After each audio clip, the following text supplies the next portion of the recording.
लोकांच्या घरची भांडी घासणारा मुलगा कसा बनला करोडोंचा मालक?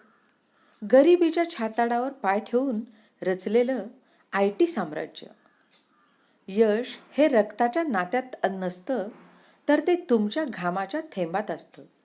ही गोष्ट आहे आकाश नावाच्या एका तरुणाची, ज्याने परिस्थितीला कधीच आपलं नशीब मानलं नाही. सुरुवात: उपाशी पोटी झोपणे आणि अपमानाचे जगणे. आकाशचा जन्म एका अशा कुटुंबात झाला जिथे वडिलांचे छत्र लहानपणीच हरवले होते. आई लोकांच्या घरी धुणी भांडी करायची. आईला मदत म्हणून आकाश शाळेतून आल्यावर स्वतः लोकांच्या घरची खरकटी भांडी घासायचा आणि हॉटेलमध्ये टेबल साफ करायचा. कधी कधी हॉटेलमधील उरलेलं अन्न खाऊन त्याने आपली भूक भागवली आहे.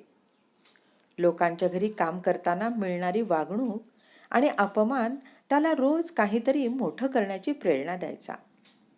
शिक्षणाची जिद्द, फुटपाथवरचा अभ्यास. आकाशला शिक्षणाची खूप आवड होती. घरात वीज नसल्यामुळे तो रस्त्यावरच्या दिव्याखाली बसून अभ्यास करायचा. जुनी फाटलेली पुस्तकं जोडून त्याने आपलं ज्ञान वाढवलं. लोक म्हणायचे, भांडी घासणाऱ्याचा मुलगा काय साहेब होणार? पण आकाशच्या मनात एकच जिद्द होती: मला माझ्या आईच्या हातातील ही खरकटी भांडी कायमची सोडवायची आहेत.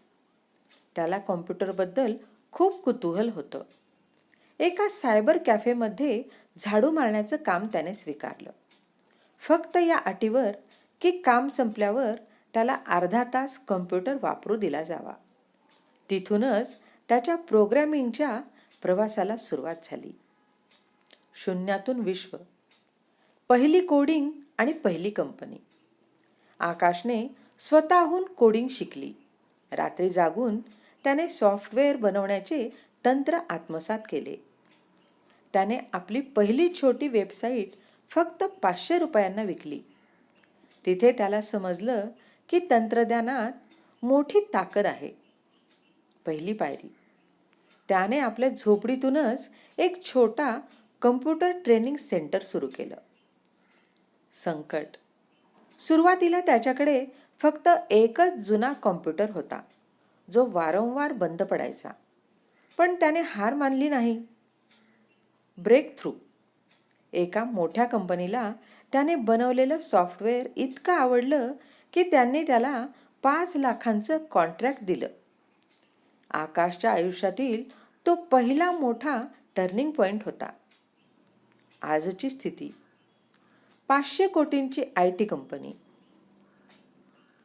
ज्या मुलाने कधी काळी लोकांच्या घरची भांडी घासली, आज त्याची स्वतःची आकाश इन्फोटेक नावाची कंपनी आहे. आज त्याच्या कंपनीत 1000 पेक्षा जास्त इंजिनियर्स काम करतात. तो दरवर्षी शेकडो गरीब मुलांच्या शिक्षणाचा खर्च उचलतो. ज्या आईने आयुष्यभर कष्ट केले, तिला त्याने आज एका आलिशान बंगल्यात राणीसारखं ठेवलं आहे. या कथेमधून आपल्याला काय शिकायला मिळते? परिस्थितीला दोष देऊ नका.